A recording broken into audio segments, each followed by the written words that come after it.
এক অন্ধকার রাস্তা ধরে সে হেঁটে যাচ্ছে, আর হঠাৎ আকাশ ফেটে যাচ্ছে।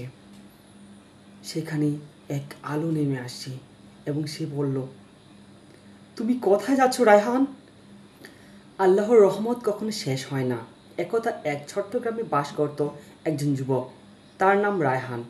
সে খুব বুদ্ধিমান ছিল, কিন্তু নামাজ, কুরআন কিংবা ইসলামী শিক্ষা প্রতি তার তেমন কোনো আগ্রহ ছিল না।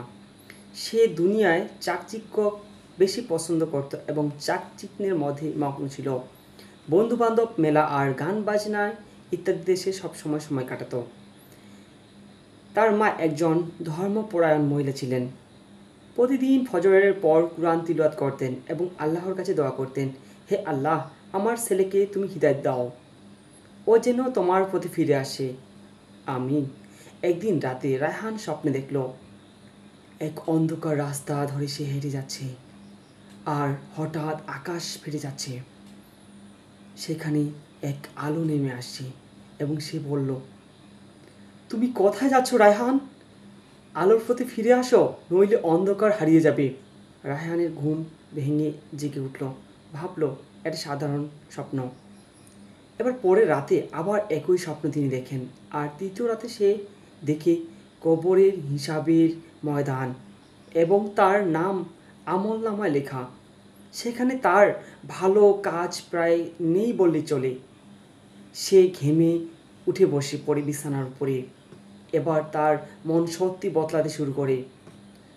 সকালে সে মায়ের কাছে গিয়ে বলে, আম্মু, আমাকে নামাজ পড়তে শিখাও, আমি আগের মতো থাকতে চাই না। মা চোখে জল নিয়ে তাকে জড়িয়ে ধরেন। সেদিন থেকে রায়হান ধীরে ধীরে বদলে যায়। সে 5 ওয়াক্ত নামাজ শুরু করে, কুরআন পড়া শেখে, বন্ধুদের ভালো কাজে দিকে ডাকতে শুরু করে। কয়েক বছর পর রায়হান গ্রামের একজন সম্মানিত আলেম হয়ে ওঠে।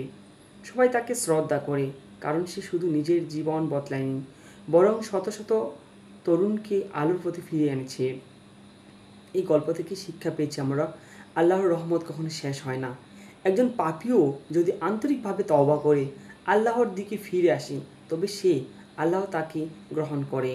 কখনো কাউকে নিয়ে হতাশ হওয়া উচিত নয়। হিদায়াত আল্লাহর হাতে। তুমি চাইলে এই গল্প থেকে বিস্তারিত এবং আরও কিছু জানতে পারবা।